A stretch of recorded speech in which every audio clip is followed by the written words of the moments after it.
He's out the window waiting with all his newspaper clippings. Is this electric, this? It is, yeah. Alright. All our boats are electric now, yeah. Beautiful, quiet, peaceful. As long as you remember to plug it in overnight, we're all good for the next day. So generally the river around here tends to be between 6 to 9 foot deep, being 6 on the edge and 9 in the middle. We do have 1 or 2 sections downstream where it actually goes up to 14 foot deep. If we see any novice punters going over those sections this afternoon, we're going to slow down or speed up, whatever will encourage them to fall in, because we want some entertainment, don't we, while on our boat trip. Have any of you punted in Oxford before? No. So if you ever fancy giving it a go, those are places you can hire the boats, but if you go to Magdalen Bridge, you can also hire a student to do all the hard work for you, and then you can sit back, relax, gin and tonic in hand. So as we head back to the island, we have Swan Cottage just on the end. Lovely private residence. Recently, or last year, sold for £2 million. £2 million, that place. The story goes it was actually 2 brothers that inherited the cottage, and they actually hated each other. An argument over who was going to keep the cottage. Well, the one who lost the argument built the red brick building behind it as a spike building. So we call brotherly love, and build a big overshadowing castle to your cottage. That's now turned into short-term lease self-catering apartments. And when you came to the restaurant, did you notice another tall red brick building below the white Roman statues around the edge? This is called Coldwell's Castle, just left of the arch bridge we're about to go through. Originally built by the nobles as a party house. At the time, it was right on the edge of the city perimeter, so you can get up to some mischief. Since then, I believe it's been a brothel. The Guinness family owned it, had some very renowned parties in there. And allegedly, this is where David Cameron had relations that day. How do we know? Someone squealed. I promise I'm not telling porkies. Oh. I know, I'm such a spry.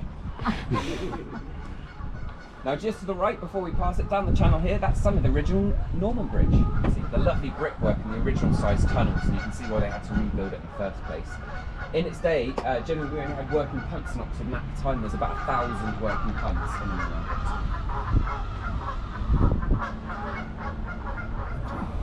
So as we go through Folly Bridge, ahead of us to the left will be Salter Steamers, the second best tour boat company in Oxford. These guys are a 200-year-old company. They used to ferry people from Oxford all the way down to London on steam-powered boats. Unfortunately, these days they've all been converted to diesel, and no longer can you jump on and off of each one as you go down. They moved a lot of them up to major cities where they'll do things like private parties, wedding drop-offs, brass band boats, and the absolute worst is the karaoke boats, especially if you live on a houseboat down here like myself. Bro, get your line in, Dude, just get your line in.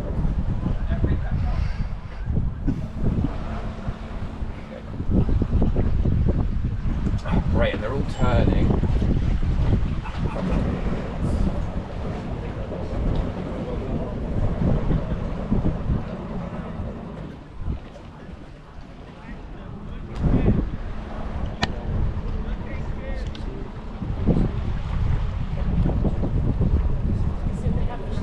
No, I have the right of way. They should have waited for me to come through. I'm going down the river, so it's hard to stop with the flow. They should have waited for me, really. I'm not going to lose my ride today. It's a nice day. Don't want to ruin it. Yeah, so any boat going downstream always has right of way. Because obviously you can sort of stop against the flow of your boat station. So yeah, ahead of us is the regatta section for Oxford. You just missed last weekend was the Tour Pits, one of the first regattas we have for the year. The next one will be the May 8th, end of May. We'll talk a bit more about the regatta shortly. First off though, if we look on the right hand side, back up this channel this very footpath bridge is going over, you're going to see a lovely house built right on top of the river, just coming into view now. This is known as Grand Pont House. Pont meaning bridge hold, so actually built 3 bridges on top of the river.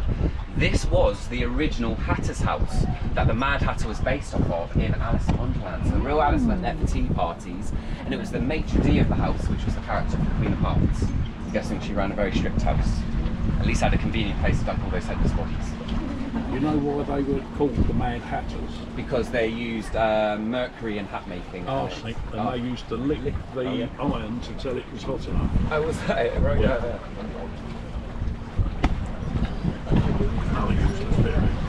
Yeah, but it's appropriate, So isn't just it? to our left is Christchurch Meadow, the largest piece of farmland found in the middle of a city in the UK. Have any of you walked through there yet?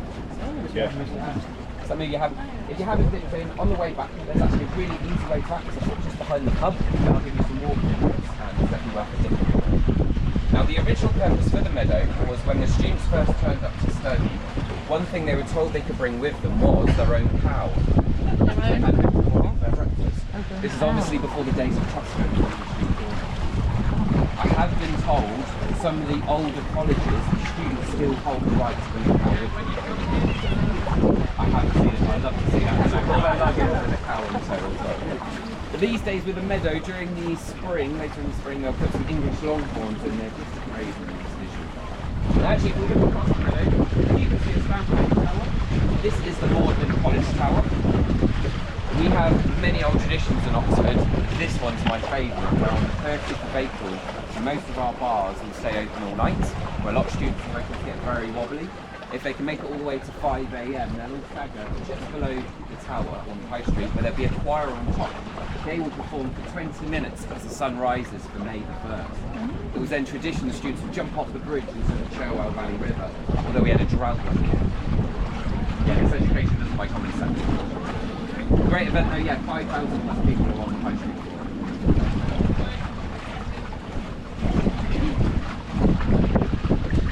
So, just coming up ahead of us to the left is the majority of the college boathouses.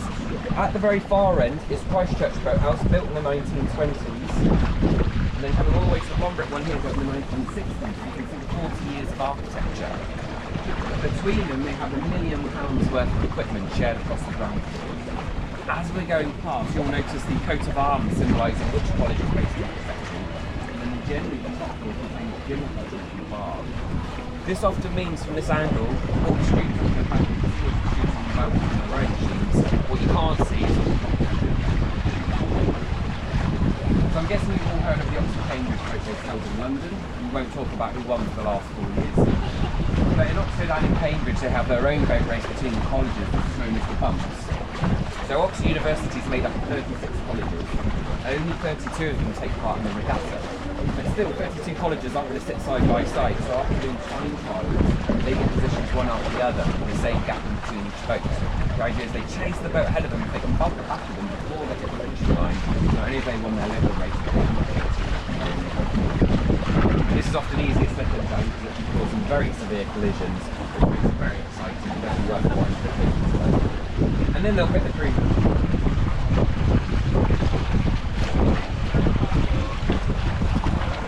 They've got comfortable ones, yeah. They're either a hunt or a hunt. On the right hand side is the newest of the college boathouses, the University College Boathouse. I like to think of it as the Cobra Kai and the boathouse world, because it looks like where the villains would be if there was a movie based on rowing. Not really in keeping the Oxford architecture. In fact, I complained about this boathouse on a tour a few years ago, and I just happened to have the architect on board. Back on the other side, we're coming up to the Christchurch Boathouse. It very much resembles an old fire station, in my opinion. Last year was renamed Winklevoss Boathouse. These were the twin brothers that took Zuckerberg's caught over Facebook. They actually donated a bit of Bitcoin to the Royal Water Regatta, and that's how they got their name. I have to admit, every time I see that coat of arms, I can't help but re-roll. It must be when they look at the student fees. Now straight after the boathouse is this, is a hand-dug channel, which has now become the main exit of the Cherwell Valley River. So this was actually hand-dug by the public. Most of our other channels and tributaries in Oxford were dug out by the prisoners kept up in Castle Prison. Now while you're in Oxford, if you've got some time to kill, if you hold your tickets, it will give you 20% off the Castle Prison tours. If you want to give that a go while you're here. I haven't personally done the tour, but I have spent a night in a cell, and a very luxurious cellar as well. It's a Malmaison hotel these days.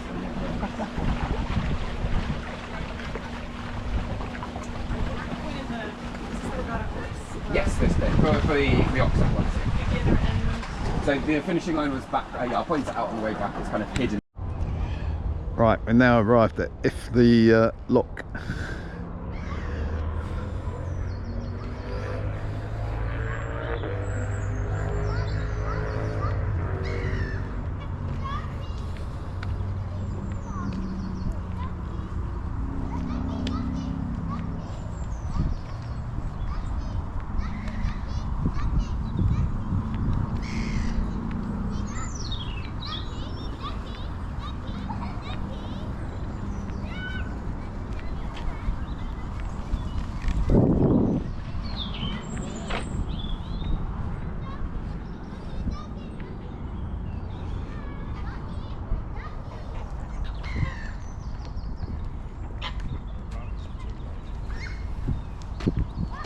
Let's see if these things roll. Yeah, just. These rowers are too late to use these days. Yeah.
Yep, so this is Ifley Lock, just downstream of Oxford.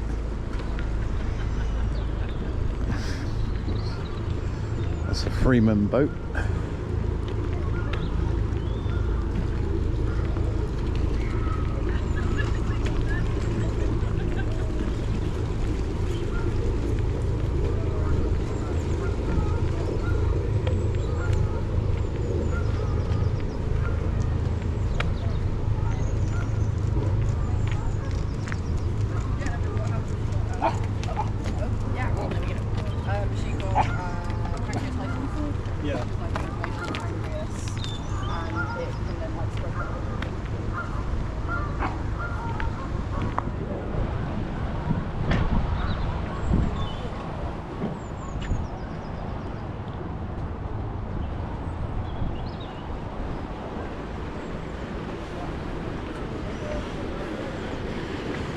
Leaky lock gates.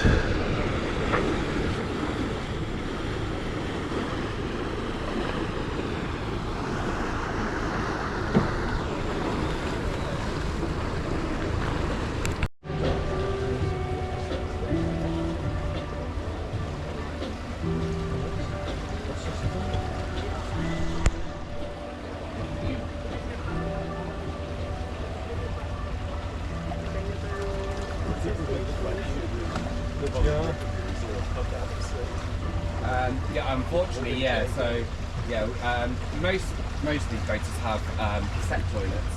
Mine has a pump out. Yeah. It means I have to go all the way down to Abingdon, all the way up to Edgesham.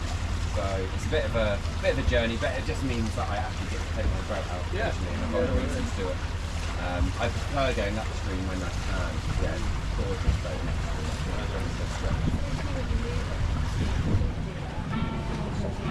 Well, that's why I've got that dinghy, because that gets left in my spot so no one can squeeze in. So yeah, that's a cheeky way of doing it. But yeah, it's gone for water side. Yeah, it has happened in the past. Where's Oxford?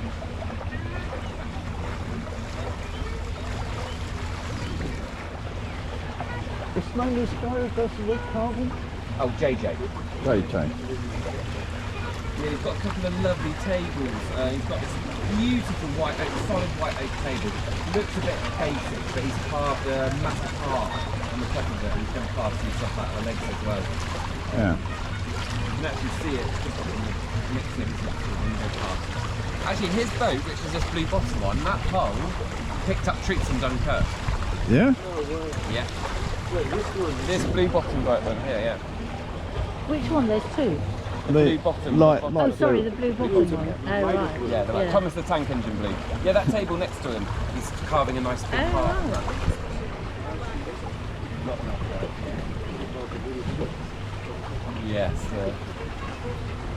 Yeah, Yeah, anything that floated went out.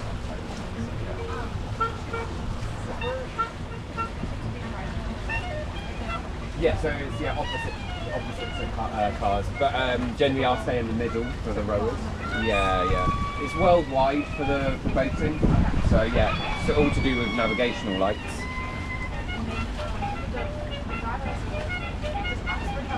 Oh, he's got stabilisers on that one.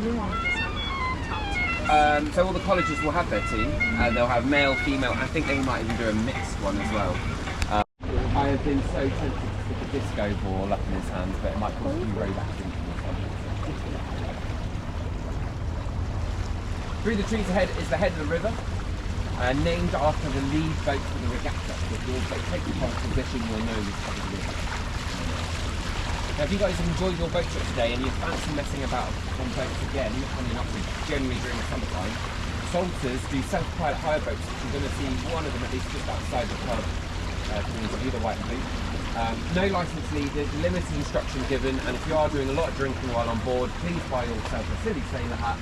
It gives us skippers an idea you're drinking, and we can give you plenty of space as we boat past it. Pretty reasonable though, so I believe the smallest one takes up to 6 and it's £60 the hour, so 10 each. Not too bad.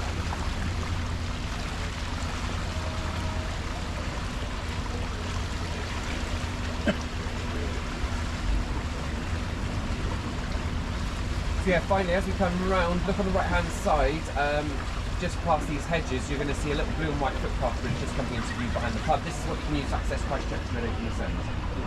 So across the bridge, over the road, walk behind the head of the river, and across that bridge just there.